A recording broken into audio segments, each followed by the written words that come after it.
Yes, tunaomba dada mmoja wa kamati ya maandalizi tafadhali, mwalimu alipo waanze kuja huko mbele kwa ajili ya huduma zingine.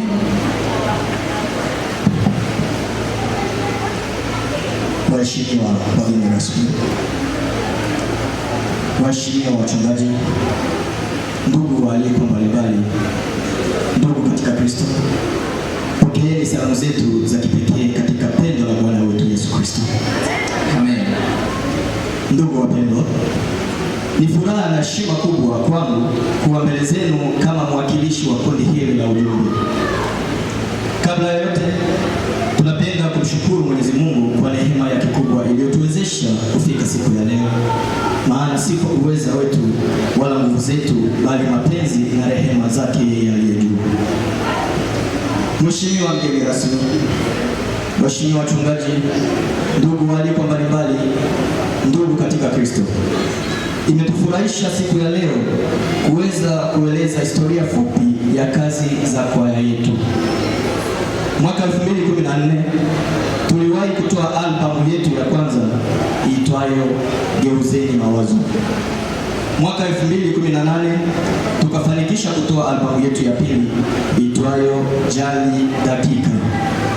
Mwaka 2025 tukatoa albamu hii ya tatu iitwayo Masharti ya Uchaguzi. Changamoto tulizozipata kwenye albamu hii. Albamu hii ilitazamiwa kumalizika mwaka 2021 mwezi wa 9, tukakwama. Tukajaribu tena mwaka 2024 mwezi wa 7, pia tukakwama.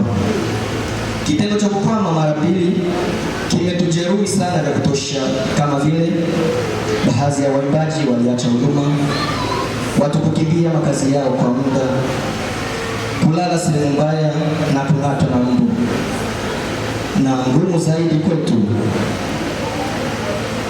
kupoteza mpendo wetu. Lakini kwa kuwa Mungu ni mwema, na kama asemavyo katika ile Zaburi ya 27 mstari wa 1 hadi 3 ya kwamba Bwana ni nuru yangu na wokovu wangu, nimwogope nani? Bwana ni ngome ya uzima wangu, ni mwofu nani? Watesi wangu waliponikaribia, wanile nyama yangu, watesi wangu na adui zangu walijikwaa wakaanguka. Jeshi lijapojipanga kupigana nami, moyo wangu hautaogopa.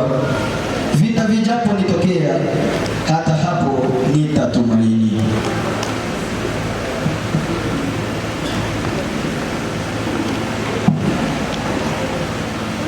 Jumla ya gharama tuliyoifanya ili kufanikisha albamu hii ni kiasi cha pesa shilingi milioni 9,700,000. Matarajio ya pesa tunayohitaji kupata kwenye uzinduzi huu ni milioni 17.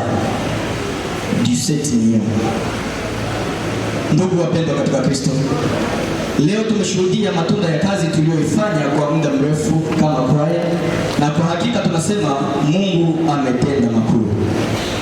Nichukue nafasi hii kushukuru kundi la ujumbe lililoko nchi za kigeni kwa kutuunga mkono tangu mwanzo hadi kufanikisha uzinduzi huu, hususan mdhamini wetu ndugu King J.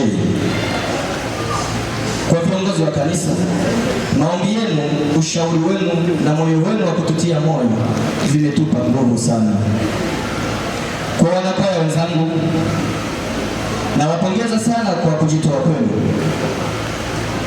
Kwa kuja kushiriki nasi haikuwa rahisi, kwa kujiandaa kwa mazoezi, changamoto, wakati mwingine vikwazo mbalimbali, lakini mmesimama imara. Mungu wetu awabariki. Kwa kamati ya maandalizi na wageni wetu mliohudhuria, asanteni sana kwa kuja kushiriki nasi. Uwepo wenu umetupa faraja kubwa na umeonyesha upendo wa kweli. Tumaini letu ni kwamba Nyimbo hizi zitakuwa baraka kwenu na kwa wengine wengi watakapopata nafasi ya kuzisikiliza. Albamu hii sio mwisho wa safari, bali ni mwanzo wa hatua nyingine. Tunaahidi kuendelea kufanya kazi kwa bidii, kuimba kwa moyo wote na kuhakikisha ujumbe wa Injili unawafikia watu wengi zaidi kupitia huduma ya uimbaji. Mwisho, tunamrudishia Mungu utukufu wote kwa sababu yeye ndiye chanzo cha kila kitu. Tunaomba kazi hii iwe chombo cha kuleta faraja, matumaini na wokovu kwa wengi.